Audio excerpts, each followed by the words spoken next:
खामोश हो जाइए, बोलने दीजिए नवल किशोर जी को। अब नवल किशोर जी, जो सवाल मैंने आपसे पहले पूछा था उस वक्त भी आपने मुझे उसका जवाब नहीं दिया, फिर से वही सवाल पूछ रहा हूं। मैं कह रहा हूं व्यवस्थाओं पर आप सवाल खड़े कीजिए, आंकड़ों पर भी आप सवाल खड़े कर लीजिए, कोई दिक्कत नहीं है, लेकिन कुंभ को ही फालतू बता देना, उस कुंभ को जिसमें ना जाने लोग कितना कष्ट सह सह कर पहुंच रहे हैं। आपको ये पता है ना, कुंभ में जो लोग जा रहे हैं, ऐसा तो है नहीं ट्रेन में जो लोग भर भर के जा रहे हैं उन्हें कहीं से कोई पैसे दे रहा है कि कुंभ में स्नान करके आओ तो इतने रुपए मिलेंगे। ये तो स्वतः स्फूर्त है, ये अंदर से वो चीज आ रही है जो सनातन को मानने वाले हैं। तो जो लोग कुंभ में जा रहे हैं, अगर आप सीधे कह देते हैं कुंभ फालतू है, तो क्या आप उनकी भावनाओं से नहीं खेलते हैं?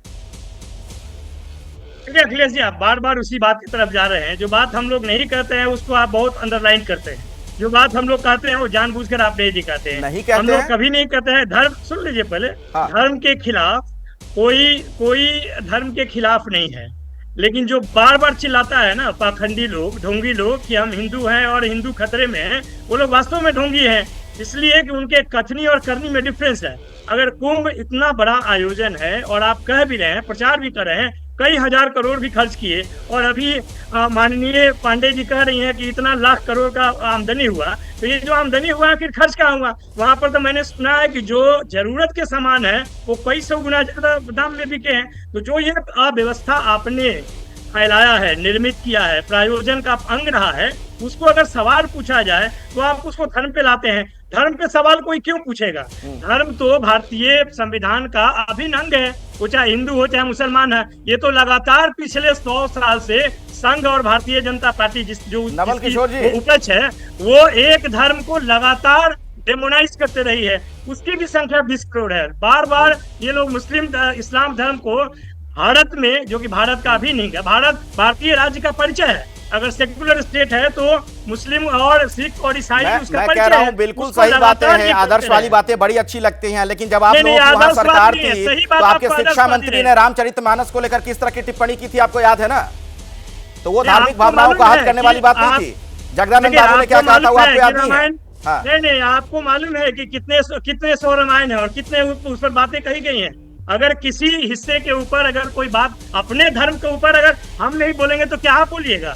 धर्म में जो मान लीजिए गड़बड़ियां हैं उसके ऊपर समय समय पे बोली जाती है उसके। और कबीर क्या इस परंपरा की नहीं थे क्या? राम और मेरा नवल जी से क्या ईश्वर अल्लाह इस देश का परंपरा है? ठीक है, अजय आलोक जी जवाब दे रहे हैं आपको। एक मिनट, मैंने जवाब दीजिएगा। ईश्वर अल्लाह पर नवल भाई मेरा बस एक सवाल है और उसको मेरा अरे मेरा एक सवाल जो गांधी का गीत था, गांधी जी का मेरा एक सवाल सुन लीजिए ना, मेरा एक सवाल सुन लीजिए, बारी बारी से कुछ और मेहमान है। ठीक है नवल जी, आपकी बात हो गई सर, मैंने पूरा मौका आपको दिया। सवाल सुनिए ना, अजय आलोक जी जल्दी से जवाब इनसे बोलो इंडिया जीतेगा।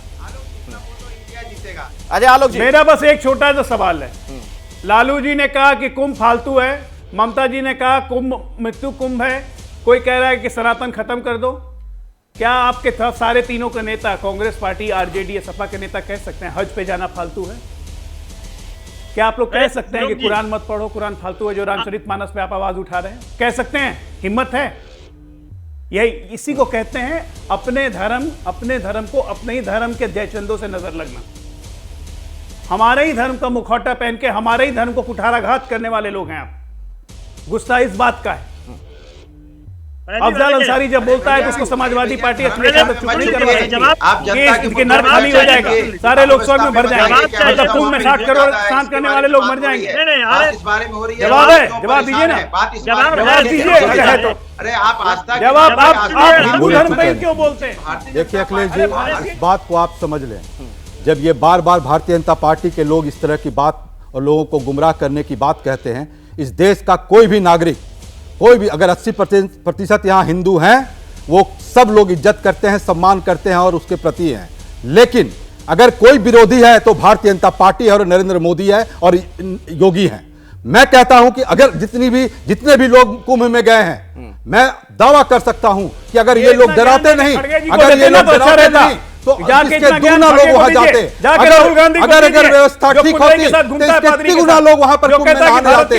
लेकिन इनकी कुल व्यवस्था और इस तरह से मौतें हुई और मौतें होने के बाद उस पर इन लोगों का जो असंवेदनशीलता दिखी, लोग उससे डर गए जिसके डरने के कारण लोग इस कम धर्म गए को, वहां इस पर। देश को नहीं बर्बाद तो करने में इतनी सबसे बड़ा रोल आस्था आप ही इतनी का है। बड़ी है कुंभ के बारे में, इस देश के हिंदुओं का चलिए, 80% मेरे पास सनातनियों वक्त का इतना ही है। दबल जाते हैं। ठीक अगर है, कोई दुश्मन समय मेरे तो पास नरेंद्र इतना ही है मोदी ज्योति जी, लेकिन हम सभी को इस बात का ख्याल रखना चाहिए। ठीक है, आप आलोचना करिए, सवाल खड़े करिए, लेकिन एक धार्मिक आयोजन पर सवाल खड़े कर देना जाहिर तौर पर यह एक तरीके से उन लोगों की आस्था पर कुठाराघात है जो मानते हैं, जो धर्म को मानते हैं।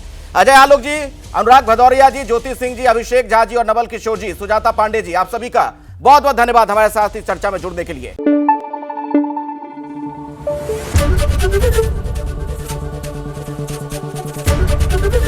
एबीपी न्यूज आपको रखे आगे।